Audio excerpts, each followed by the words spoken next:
I've been doing a lot of thinking about this. I don't know. I guess there's all kinds of interpretations and possibilities. Yeah. Well, I just read a book called Being Mortal.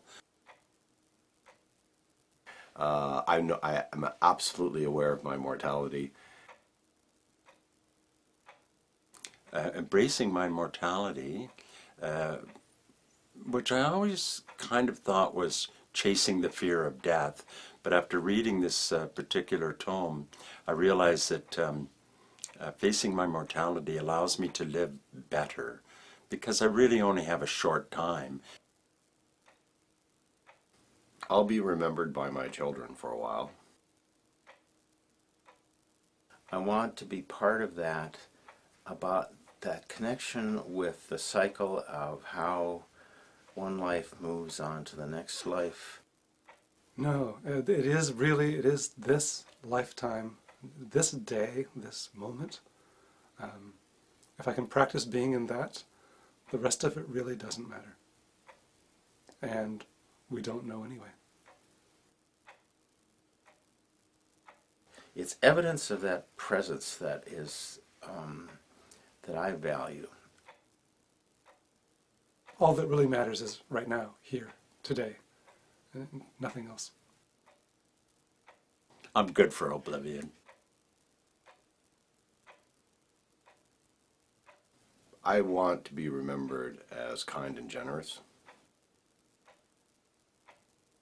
She has decided not to have any children, so I won't have any grandchildren.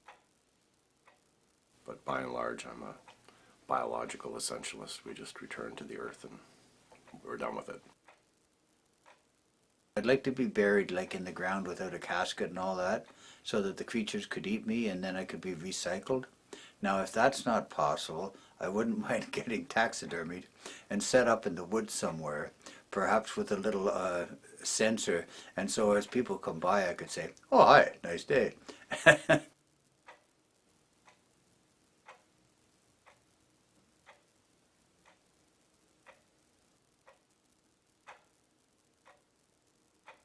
You see what I do today as my legacy.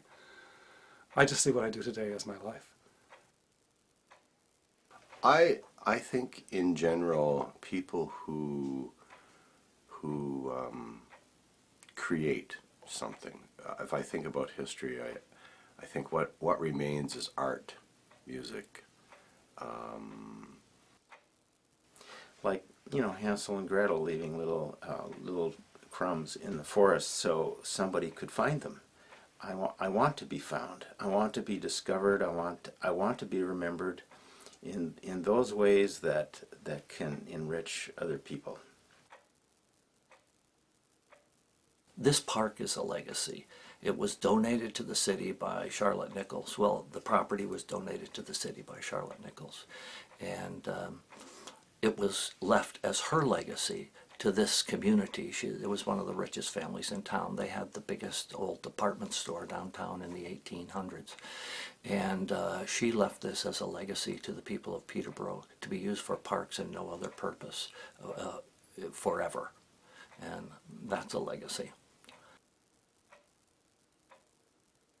I find sometimes, for example, I write a blog that nobody reads.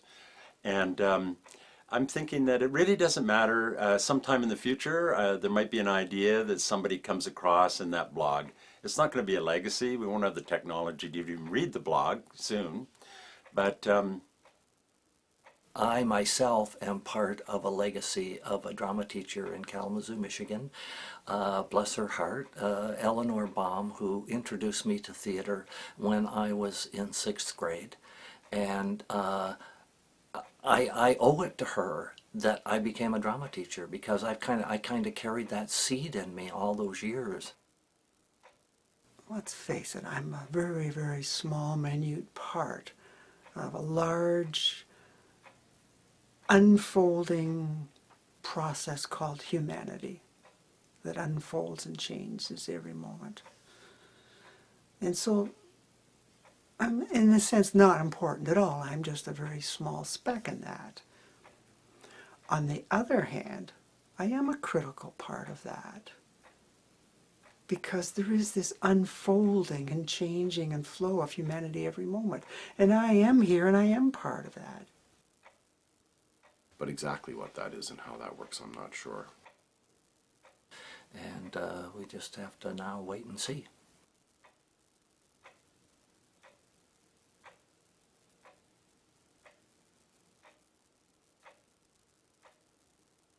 There's a Buddhist concept of, as we get to the age we are now, that we move to the edge of the village and we allow the next generation, our children, to take over. And I like that. It feels right to me. The legacy that I'm talking about in terms of the kids and grandkids is something I'd rate like, for me, that's like a 9 out of 10. I consciously try and do that in my interactions with the kids and grandkids, and try and make some impression or give them some impression to carry on. But in terms of other legacy, I did the eulogy at my dad's funeral 7 years ago. And it was interesting as I wrote it that most of what I'm remembering then that he gave me were things I wouldn't do. I wouldn't copy him. I would do it differently. I'm quite willing to fade into oblivion. Maybe I could make a song out of that or something while I'm still alive.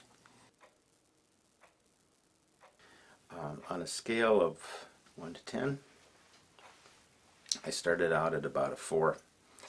And then as I have gone deeper in thinking about this and realizing how much there is to this question of legacy, I'm up to about a 6, maybe pushing 7 now. 2, perhaps.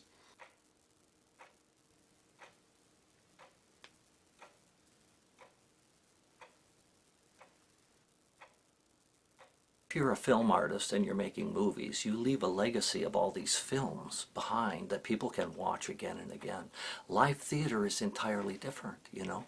The legacy is in the moment, like the magic is in the moment, and there's nothing like live theater. A lot of film actors still do live theater because they say there's no rush like live theater, because the performance is different every night. No matter how much you think it might be like the same, every performance is a performance into and of itself, and it creates its own magic, especially if it's a good play and the audience is really on board. There's nothing quite like it.